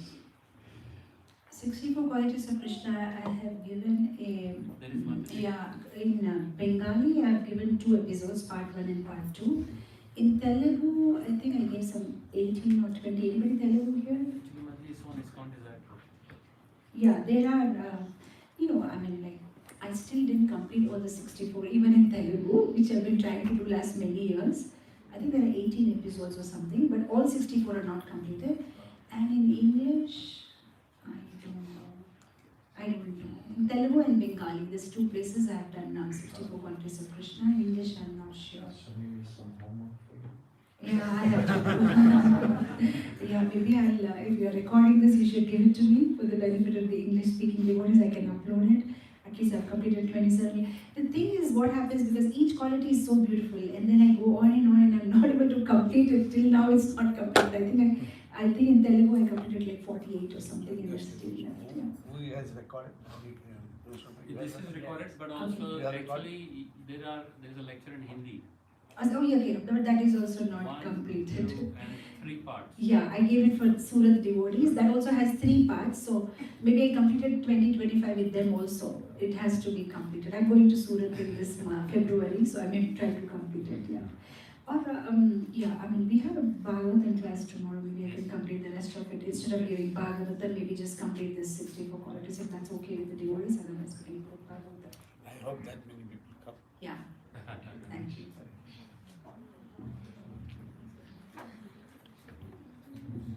Great, Mataji. Thank you very much for a wonderful class. Mataji, I don't have a question, but I really would like to know about you, how you came to Krishna consciousness, and how is it that you know so many languages, and you're able to speak so fluently, and inspire so many people around the world. When I first saw your YouTube video, I felt like, okay, here's a Mataji, like any other Matajis, produced on YouTube. But the first time when I heard your class, I was so impressed, especially when you gave on Gujarati, because I'm Gujarati. Okay. And I know that you're not Gujarati, you're, I think, Telugu or South Indian. Let me answer that. So if you could please tell us about yourself. So you asked a question and I answer. Okay, fine. So what's your guess? How many of you think I'm Telugu?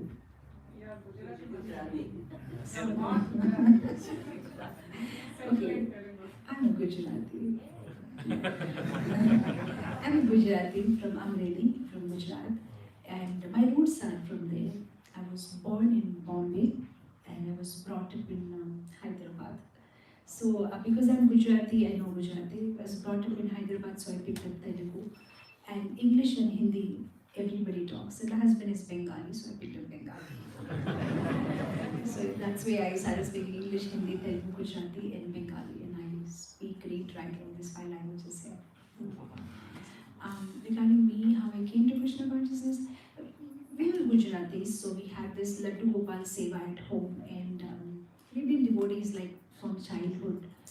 I mean, it is more easy. We never had to give up onion, garlic, or tea coffee because we never tasted onion, garlic, or tea coffee because we never had it. That's how our lifestyle was, being born in a Vaishnava family.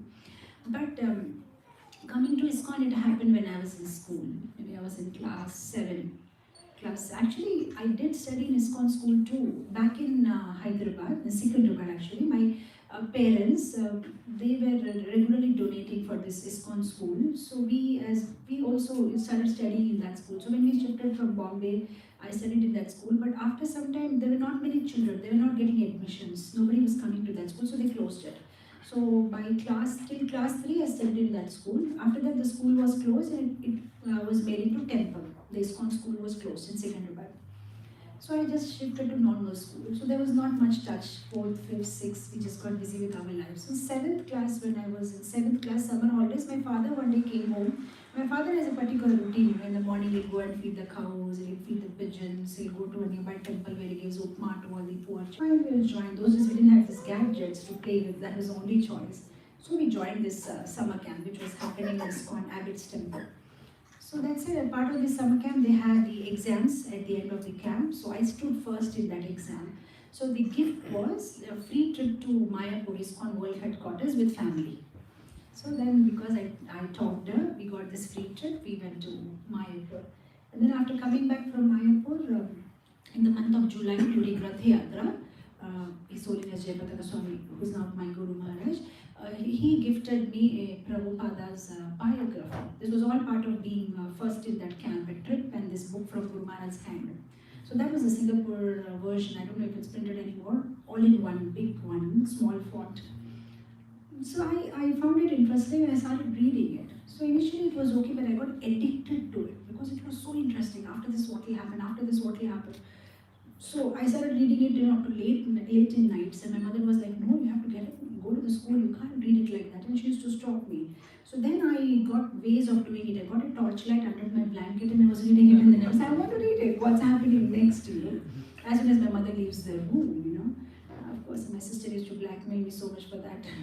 I had to pay back in so many ways anyway. So then finally, I just completed reading it within few days. And that book, I think, I feel changed my life.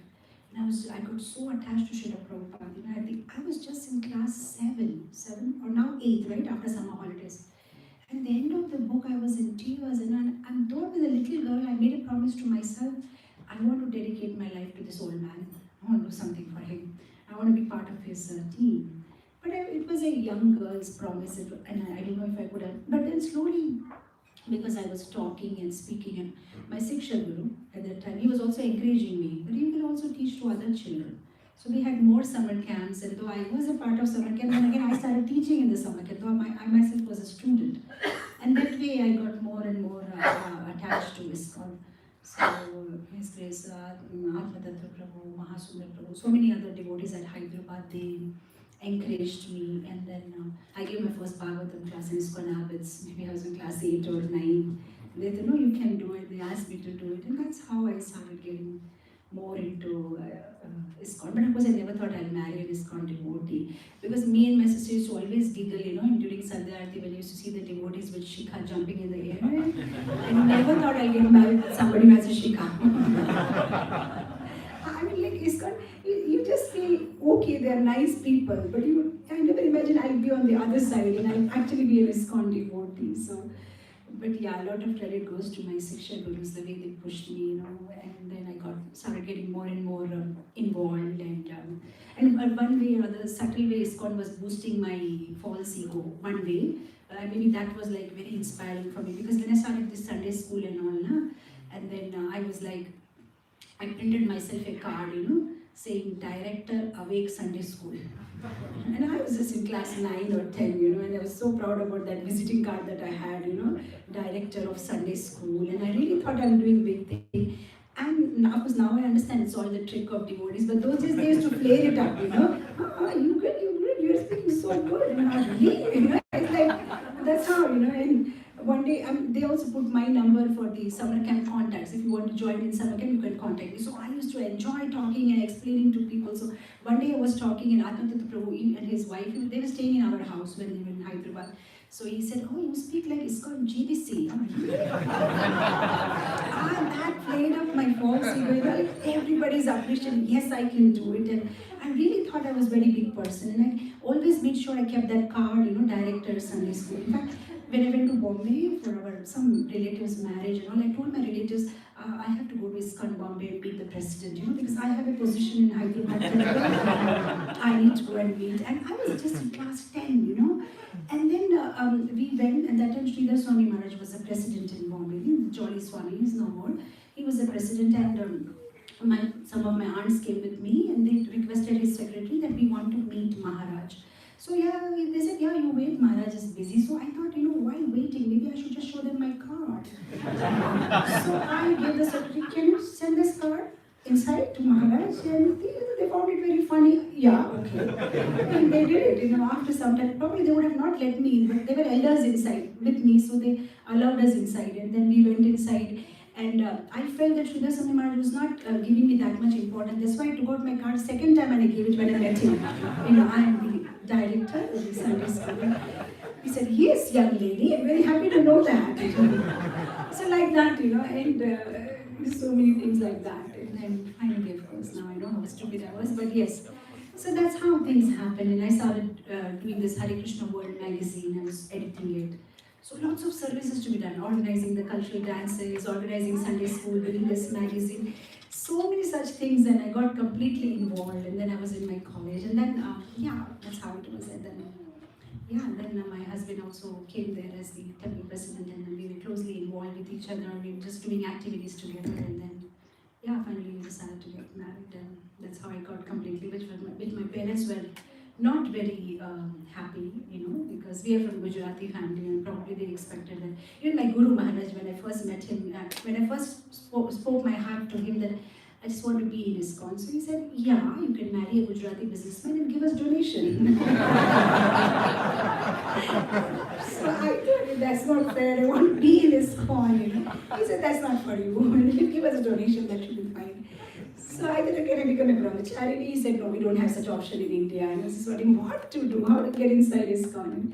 Anyway, then slowly and I met my husband, and then how he was doing service, and then we decided to marry. And then, yeah, my parents are not very happy, but now they're, and over a period of time, yeah, they're very happy.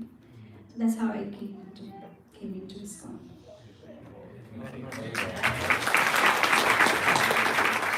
Shri Prabhupada ki jai, Nitai ki jai, Samaveta Bhaktivinoda ki jai. So I'm very happy to be here, and I know Sitaram Prabhu last 32, 33 years, and he and his friend, they came, his friend Bishop Francis, and coincidentally he's from Visakhapatnam. So their families, Western families, brothers also brahmachari. So I request that like this time I came, next time when I come I want to see double triples. That means you also invite more devotees to be here. But my expectation was today being a holiday, I thought it would be jam-packed, maybe 400-500 people. But anyhow, we are very happy to see all of you. And as Chaitanya Mahaprabhu instructed, last instruction to Sanatana Goswami, that 5 factors will be continued in devotional service, by which we can maintain our spiritual life balanced way. That means devotees association, and reading Bhagavad Gita, chanting, and Srivigraha Seva, we should worship the deities. Then sometimes we should go to the holy places. Devotees association must. Without a devotees association, it is difficult to continue devotional service. First thing Chaitanya Mahaprabhu told to Sanatana Goswami, Krishna Bhakti Mool Hai Sadhu Sangha. First word he told to Sanatana Goswami.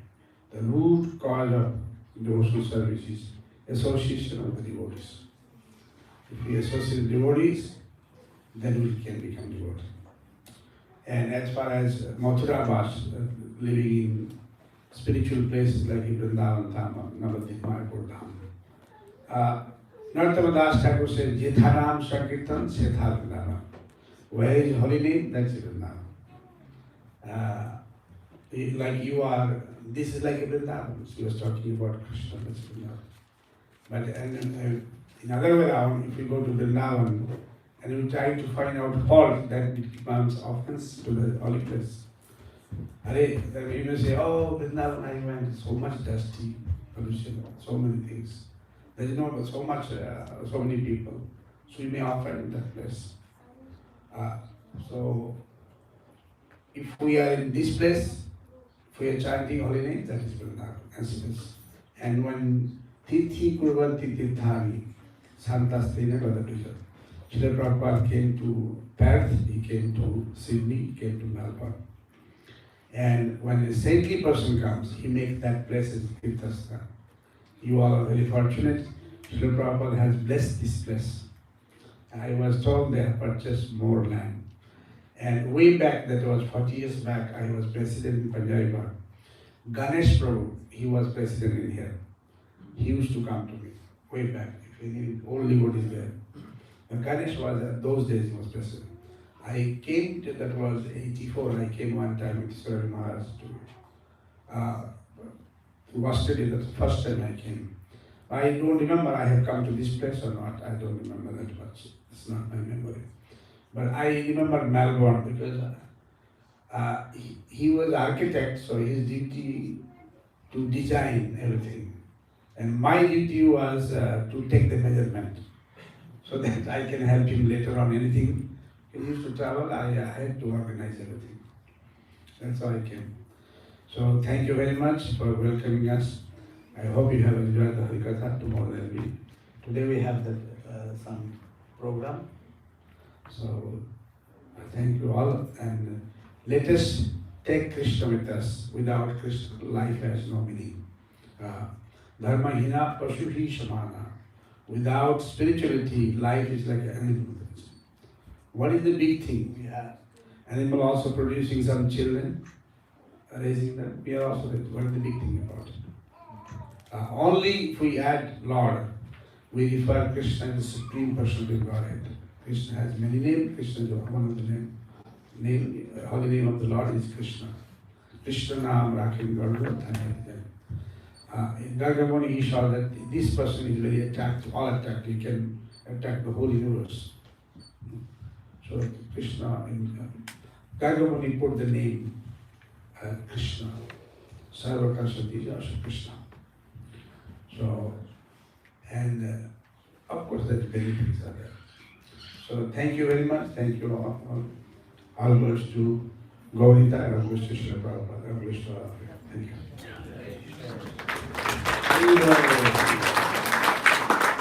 Can you say a big high five for Mataji and Prabhu? Thank you, Prabhu. Thank you, Mataji. Such an amazing, lovely class. I'd like to thank both of you. Also like to thank His Grace Sitaram Prabhu, who's without support, we wouldn't be able to organize such programs. So thank you to His Grace Sitaram Prabhu. And also like to say special thanks to Padmarada Mataji and her family. They were here this morning. And also Anutum Keshav Prabhu, Vivek Prabhu, Mit Prabhu. I'm sorry if I'm forgetting anyone's name. They all helped in cooking today's feast, so they've been here since morning. To cook for the pleasure of the Lord and for the devotees. So there will be prasadam straight after this. I'd like to thank them. And all the other volunteers who have been helping in organizing such beautiful programs. So thank you very much. Prabhu,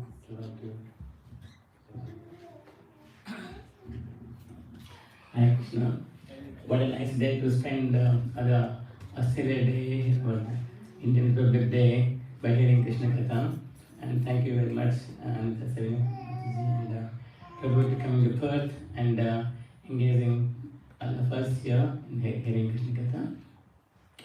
And because today is a bit hot day and also a holiday, I was wondering how many will come, because some of people said, expecting more people, but this is a really a good crowd if you came today here. And thank you all for joining us. And it's a nice discussion, hearing about the 64 qualities of Krishna. Very nice, Mataji nicely explained to all of us. And by hearing the qualities, we can develop our attachment and love towards Krishna. So we can develop a desire to go to Krishna. That's why, as Mataji said, we should hear more and more about Krishna, then we can develop attachment to Krishna. And thank you for listening. I think they had a very busy schedule. As a short visit to Australia and a sudden visit to, but still able to make it to Perth. Perth is, as I was reading, and this is the second most isolated city in the world. Perth, but somehow you're able to make it to Perth. It's very nice. Thank you. And so somehow we're here trying to serve the Prabhupada, because as Prabhu said, this is Perth is the Tirtha of Prabhupada visiting. There's only 3 places in Australia that Prabhupada visited, and Perth is one. And Perth is Perth Prabhupada spent 10 days here in Perth, and I was reading once just we've been reading about there's a book by Kunu Prabhu by Transcendental Adventure, and there's a chapter there about 10 days in Perth, and yesterday I was reading that, and when Prabhupada was when he was driven from the airport to his base station City Beach, and the Prabhupada saw the river, and then Prabhupada quoted from Chanakya Pandit that where there is a river and there is and where there is a it is a friend and temple. When there is a temple, there is a friend, there is a river, that place is the best. So we should have a temple here. So Srila Prabhupada said that. So we can have a temple here in Perth as well. Thank you. Of course we have a temple here now, but we want to build a nice temple for Prabhupada. So as we said, we have the land, we're working on that. Hopefully by all your prayers and by the blessings of God Nitai, hopefully that will manifest. Thank you. Hare Krishna. Thank you so much, Prabhuji. If you all, the Vaishnava, wish, it will be fulfilled for sure. And 50% is already done because the land is already there. Yes. The next 50% is very big, so we all have to work very hard to achieve that. So now I'll request everyone, prasadam will be served outside. I'm not sure if someone has got the prasadam on the table. Is it there already, Mataji? Not yet. Someone can please organize. So we have maybe 5 minutes and we can take this opportunity. I know we'll be ready in 5 minutes, but we can just hear some 5-minute bhajan in Mataji's sweet voice, please, because I just have some requests. So please, Mataji, anything.